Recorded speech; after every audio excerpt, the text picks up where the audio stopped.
Nadat julle, Jaap hier, vir julle die feesdae wys vir die einde van hierdie jaar, volgens die Zadok kalender, dit is die kalender wat net die son gebruik om dit te bepaal, nie die maan nie. Ons moet nie die maan gebruik vir feesdae om dit te bepaal nie, en selfs ook nie om te bepaal wanneer 'n nuwe jaar begin nie. Mens gebruik die son daarvoor, jy gebruik die ekwinokse vir die begin van die jaar, om te weet wanneer dit is. So, en ek gaan ook vir julle wys, dat die woorde nuwe maan bestaan nie in die Bybel nie. Dit bestaan nie, want dit is nie in die oorspronklike manuskripte, is nie Hebreëus of Grieks nie. Dit is ingesit deur die vertalers, net om die mense die mekaar te maak en om die bos te lei, dat hulle dink hulle moet die maan en die lig gebruik om te bepaal wanneer feesdae begin en wanneer die nuwe jaar is en sovoorts. Maar vir julle wat nie daarna wil luister nie, ek gee julle eers die datums hierso. Hierdie eerste datums is vir as die berg Sion en Jerusalem by die ewenaar en Kanaan by die ewenaar ondertoe lê. Ja, as Kanaan by die ewenaar ondertoe is in die suidelike halfrond, dan is die volgende feeste wat ek hier nou gaan noem, is Pascha, ongesuurde brode en Pinkster. Nou die datums is die 23 September, is die equinox volgens die internet, maar mens moet kyk vir bevestiging rondom hierdie tyd, of die bevestiging wys dat dit is 23 September. As dit wel is, dit val op 'n woensdag al reeds, dan hoef jy nie te skuif na die nuwe jaar laat begin. Die nuwe jaar begin altyd op 'n woensdag, so dan hoef jy hom nie te skuif na die eerste woensdag na die equinox nie. Hy val al reeds op die woensdag. So dan, soos ek wys, is die equinox is dag 1, en dan 14 dae later, op 6 Oktober 2026, is op 'n Dinsdag, is Pascha. Dis nie 'n rusdag nie, sover ek weet, julle kan dubbel check, ek dink nie, dis is 'n rusdag nie. 7 Oktober 2026, woensdag, val op 'n woensdag, dis die eerste dag van ongesuurde brode, dit is 'n Sabbat. En die 13 Oktober is ook val op 'n Dinsdag, dis die 7de dag van ongesuurde brode. In hierdie week, die Sondag na die weeklikse Sabbat, begin jy 49 dae aftel om by Pinkster uit te kom, Pentekost, dit is 29 November op 'n Sondag. So daar's daardie feeste vir julle wat glo dat die droë woestyn daarso in Palestina, wat glad nie soos Kanaan lyk, soos wat die Bybel dit describe nie. Wat die Bybel vir ons wys, dit is 'n baie lush plek met woude rondom berg Sion, en waar dit so baie reën dat niemand hoef enige plante water te gee nie, want dit is hoe baie dit daar reën. Plante groei sommer op hulle eie, Jehovah sorg daarvoor. Dit staan so in Deuteronomium 11. Maar in elk geval, as julle glo daardie is nou nie so nie, Jehovah kyk nie eintlik na die land nie en alles gaan dood in sy Kanaan. Dit is die feeste dan wat julle moet vier as die Kanaan in die noordelike halfrond lê, soos waar die fake Jerusalem nou is en die fake Israeliete nou bly. Dit is aan 23 September, dit val op 'n woensdag, equinox, is die fees van trompette dan, vir jou, as dit is wat jy glo, waar Kanaan is. 1 tot 2 Oktober is die donderdag aand tot die vrydag aand, dag van versoening, Day of Atonement, mense, hierdie is beslis Sabbate al hierdie dae. Donderdag aand tot vrydag aand wys vir ons ook dat 'n dag begin in die oggend. Hierdie is 'n 24 uur fees, dis 'n eendag fees, maar hy begin op die eerste en hy eindig op die tweede, van aand tot aand, né? So dit wys jou dat die oggend, as die son opkom, is dit die volgende dag. Die dag begin nie as die son ondergaan, die mense. Dit maak nie eers sin nie. Maar in elk geval, die Bybel wys ons dat, ja, dit maak nie sin nie. Die dag begin as die son opkom. Dis mos half logies, maar dit is maar wat die Bybel ook sê, gelukkig. 7 Oktober, woensdag, is dan Tabernakels dag 1, 14 Oktober, woensdag, Tabernakels dag 8, van hierdie fees. So, ons sien dat sommer 3 van hierdie feeste val op 'n woensdag, en dit is interessant, die jaar begin op 'n woensdag, en dan die equinox val op 'n woensdag ook gewoonlik, of rondom 'n woensdag, dan op die 7de maand, ek sal nou vir julle 'n bietjie iets daaroor wys, is vir nogal interessant, die equinox tussen die September tot Maart is langer as, nee, korter, is so rondom 180 dae, waar die equinox van Maart tot September is langer, hy is so 186 dae. En ek sien dit as half nog 'n bewys dat die begin van die feesjaar is rondom September en nie in Maart nie. Maar het is nogal interessant dat die Jode het die Rosh Hashanah, wat in die 7de maand is, en hulle sien dit as die begin van hulle jaar, of maar van die feeste. Die begin van 'n jaar, vir hulle, nie van die feeste nie, maar want dit is dan vir hulle fees van trompette. Hulle vier dit soos ek hier gegee, die onderste lys, want hulle sê ons daar waar hulle bly is nou Kanaan, maar dit is nie. En dit is die feestdae, as julle wel geweet het. Kom ons gaan maar dan deur daardie verse wat wys dat die maan, die nuwe maan bestaan nie in die Bybel nie. Daar is nie so iets nie. Ek wil vir julle wys uit die Hebreëus hierso.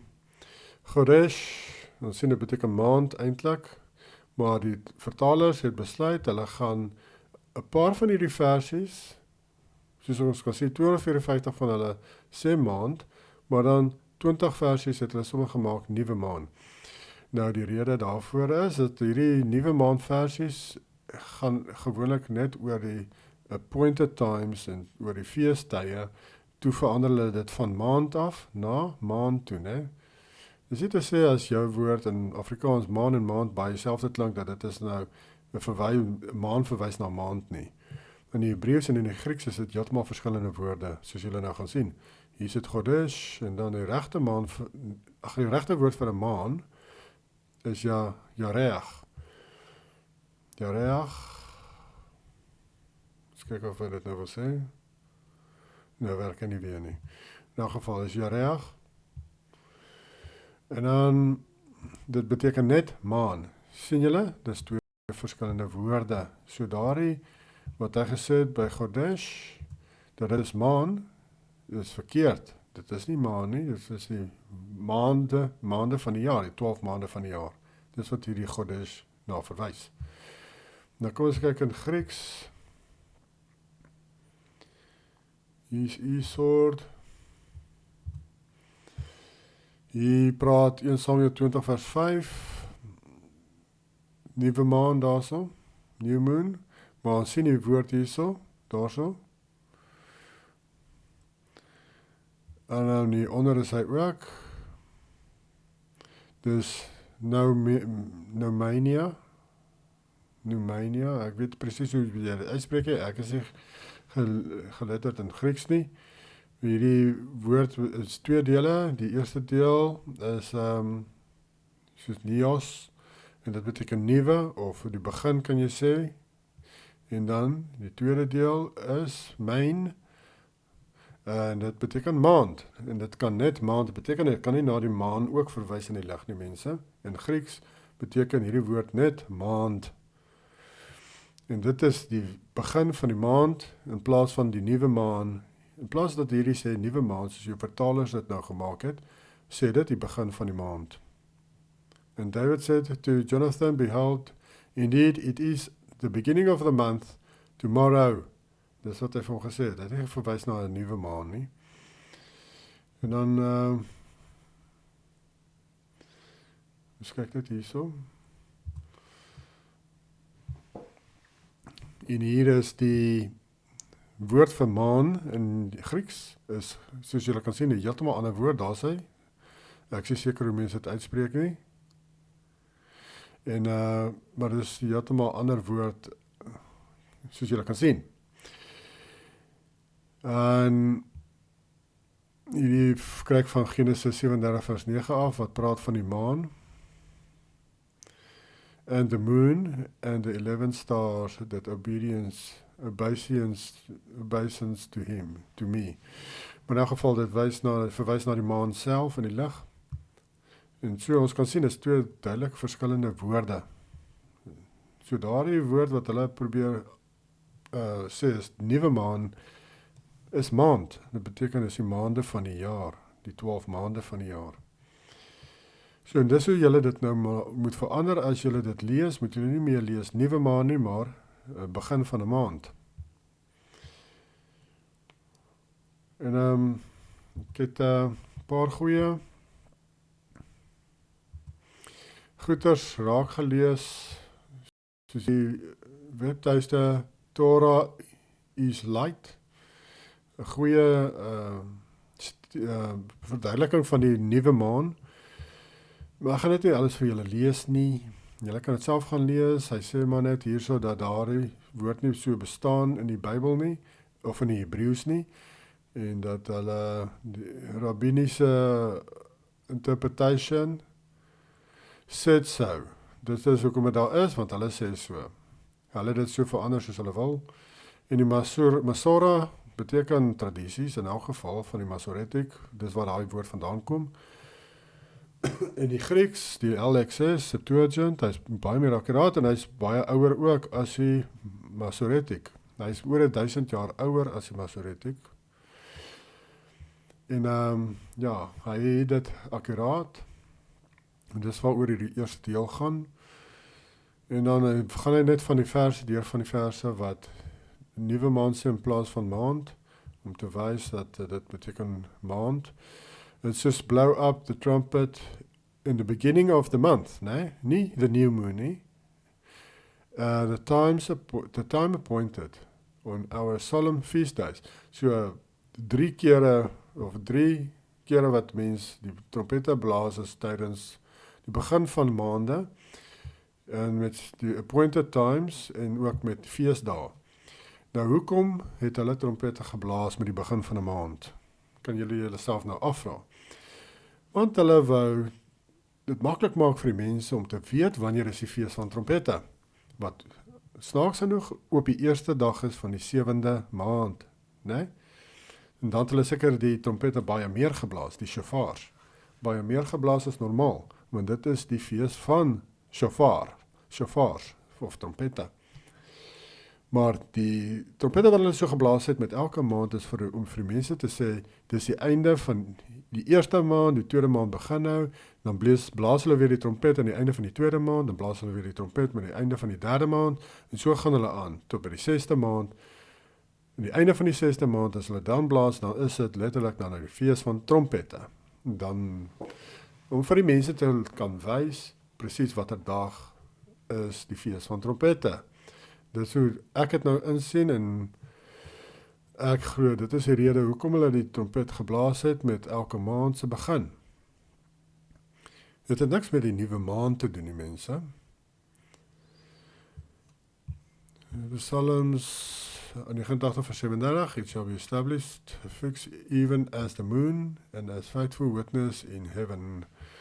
Maar julle kan hierdie self deurlees. Ek wil net hier kyk na die Psalm 104:19, dis die vers wat wel die woord maan gebruik, die regte woord, nie maand nie.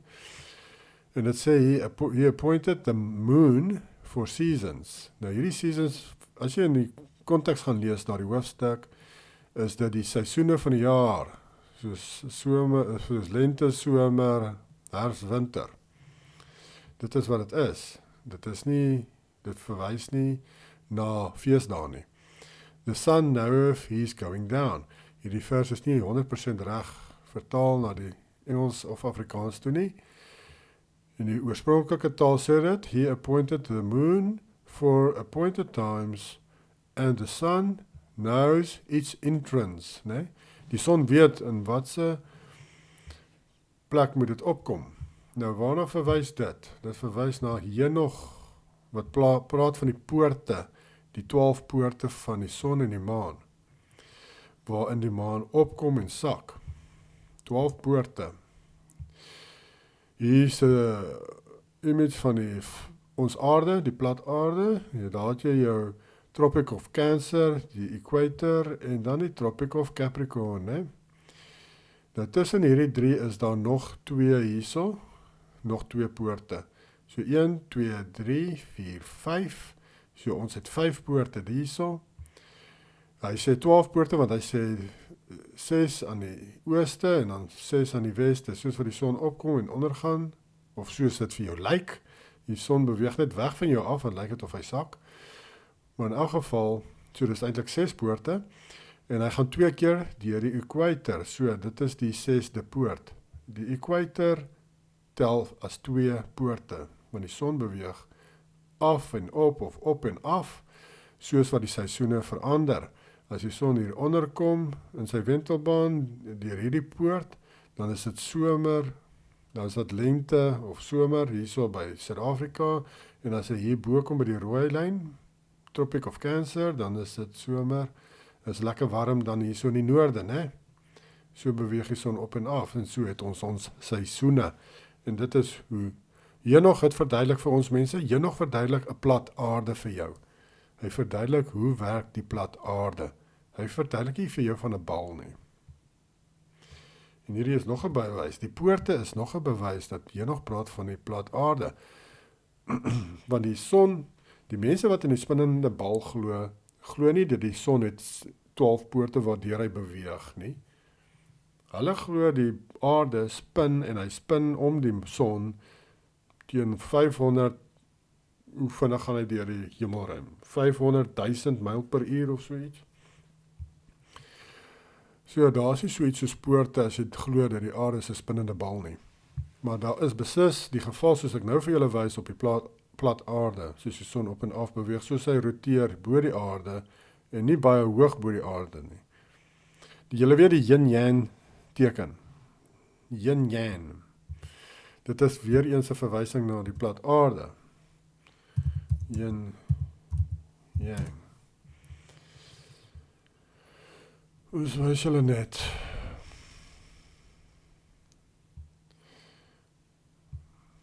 Daar is simbool. Soos jy kan sien, soos die son en die maan roteer, die wit is die maan en dit is in die nag, dus hoekom dit swart is om hierdie wit kol, en dan die son, as jy vir die son sou kyk in die dag, maak hy so swart kol in die lig vir jou oë, as jy kyk, want hy is te helder, en hy is in die dag, né? Skyn die son, wat soos 'n swart kol lyk as jy na hom kyk, en die maan lyk soos 'n wit kol in die nag. Dis waar hierdie simbool vandaan kom, mense, dit is 'n verwysing na die plat aarde, soos wat die son en maan roteer oor die aarde. Maar in elk geval, dit 'n brokkie inligting daar vir julle. So, ons was nog by Psalm 104, vers 19, wat praat van die seisoene. Hierso, en ek het vir julle gewys, hy praat eintlik van die ingang van die son en die maan. Dis waaroor hierdie vers praat. So hy verwys spesifiek na die seisoene van die jaar.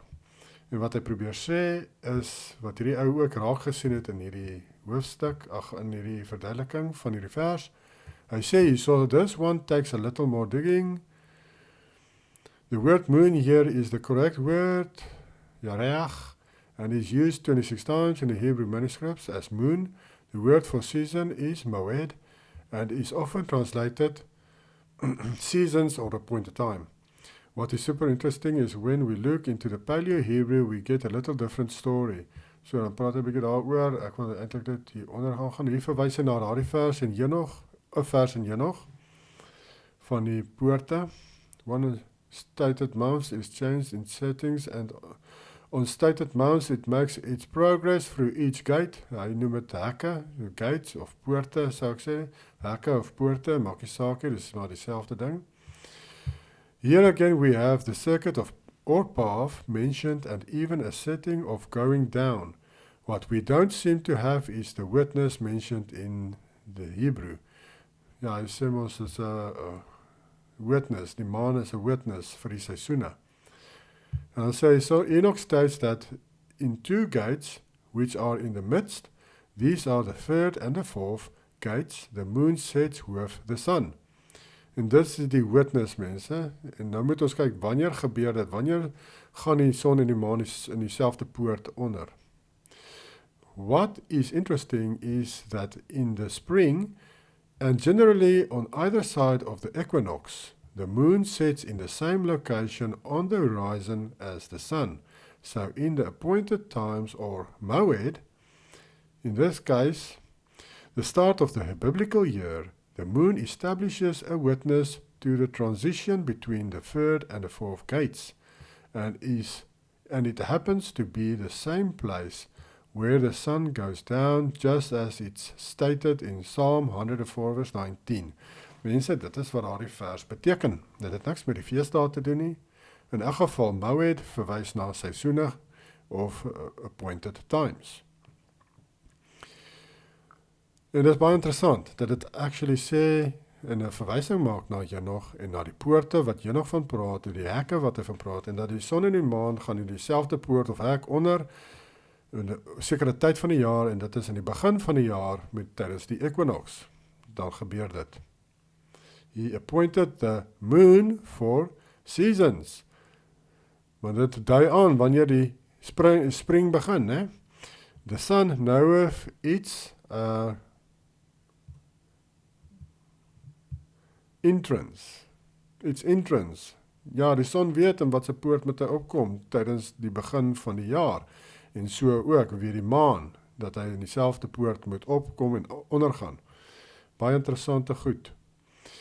Maar in elk geval, dis wat daardie vers beteken, en soos ek sê, as jy dit in konteks lees, daardie hoofstuk, praat dit oor die skepping van die aarde, dit praat oor die koepel, oor die winde, oor die reën, oor die gras, oor die bome, oor allerhande dingetjies, wat alles te doen het maar met die seisoene, so dit maak baie mooi sin, dat daardie vers spesifiek verwys na die seisoene, wat Jehovah ingestel het op ons aarde. Hy praat niks daar in daai hele hoofstuk van enigiets van feeste nie. Ok, daar het ek julle gesê dat die Septuagint is baie ouer as die Masoretic.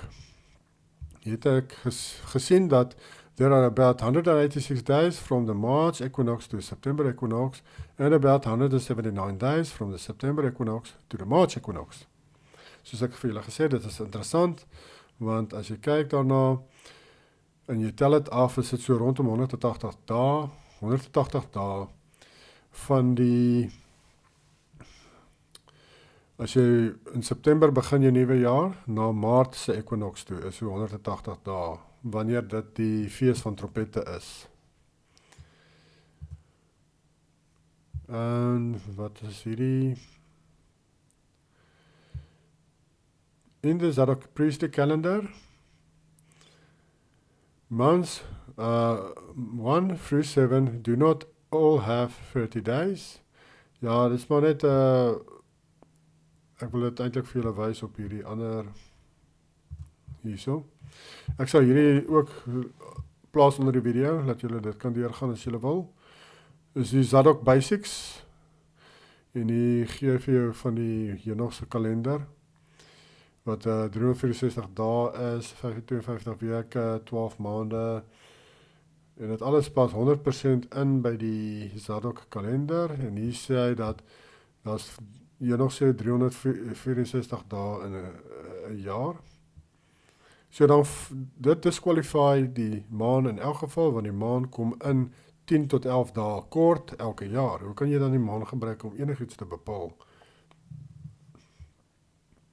Soos hy gesê het in Psalms 104 vers 19, dat die maan se doel is ook daar maar net om 'n witness te wees vir wanneer die nuwe jaar begin, soos wat dit opkom en ondergaan in dieselfde poort as die son. So dit is nog steeds die son wat die jaar bepaal wanneer dit begin. Dit is net soos 'n dubbele bevestiging wanneer die maan in dieselfde poort ondergaan as die son. Maar julle kan hierdie self gaan lees. The year, it begins on the 4th day of the week, soos wat die Genesis vir ons sê, Jehovah die son gemaak op die 4de dag, wat 'n woensdag is. Ja, en dan ek wil dit afgaan by hier sê Jubilees ook. For there will be those who will assuredly make observations of the moon, how it disturbs the seasons and comes in from year to year 10 days too soon. Dis die probleem as jy die maan gebruik. En dan sê, they will go wrong, for they will go wrong as to the months and Sabbaths and feasts and jubilees. They will not make the year 364 days only. Dis wat Jubilees vir jou sê, as jy die maand probeer gebruik om feeste te bepaal, daar's ander verse ook in Jubilees wat sê, jy moet dit glad nie gebruik nie. Maar jy moet nie die maan gebruik om die feeste te bepaal nie, want die maan is baie 10 of 11 dae korter as die son se siklusse vir die jaar. Hy voltooi nie 364 dae nie. Basic calendar format, en hier wys hy die format vir jou. Soos eerste maand tot die 7de maand, of jy kan sê tot die 12de maand. Ons sien die eerste maand, dit begin op 'n woensdag, hierdie een is Sondag, Maandag, Dinsdag, Woensdag, Donderdag, Vrydag, Saterdag. 7de dag is mos Saterdag. So al die sabbate is hierso in die week. So die Woensdag hier begin die nuwe jaar, as jy nou die equinox gesien het, voor hierdie lyn, voor hierdie nommer 1. So ons in die eerste maand is 30 dae, tweede maand is 30 dae, en dan die derde maand is 31 dae. En dit dui aan die einde van 'n seisoen, van lente, en dan die einde van somer, die volgende 3 maande. Die derde maand van die volgende 3 maande is dan weer eens 31 dae, en dit dui aan die einde van somer, en dan so herfs, en dan weer winter. En dan het jy 'n volledige 12 maande verby. Soos 30, 30, 31, 30, 30, 31. Dis hoe jy dit tel. En dis hoe jy ook kan bepaal, as jy weet wanneer die nuwe jaar begin met die equinox, al wat jy dan hoef te doen, is jy tel af jou 30, 30, 31, 30, 30, 31, dan die dag daarna is dan trompette. Dis hoe jy dit bepaal. Baie eenvoudig. Baie meer eenvoudig as wat hierdie mense wat die maan probeer gebruik, dit maak. Hulle maak dit basically omtrent onmoontlik. En hulle wag ook natuurlik vir die fake Israel daarbo moet vir hulle sê, wanneer is die graan ryp, is die graan amper ryp, en al sulke nonsens. Mens moet eerder die regte kalender volg, en maak jy dit baie makliker vir jouself. Maar in 'n geval, ek sal hierdie ook link in die ander video, kan julle daarna kyk. Torah is light. Ja, en dan, ek dink dit is omtrent dit wat ek wou gesê het, hierso gewys het. Wat is hierdie? Dit wys maar net wanneer is die in die noordelike halfrond, die seisoene van die maande van die jaar. Dus Januarie, Februarie, winter. Januarie, Februarie, Maart, winter in die noordelike halfrond.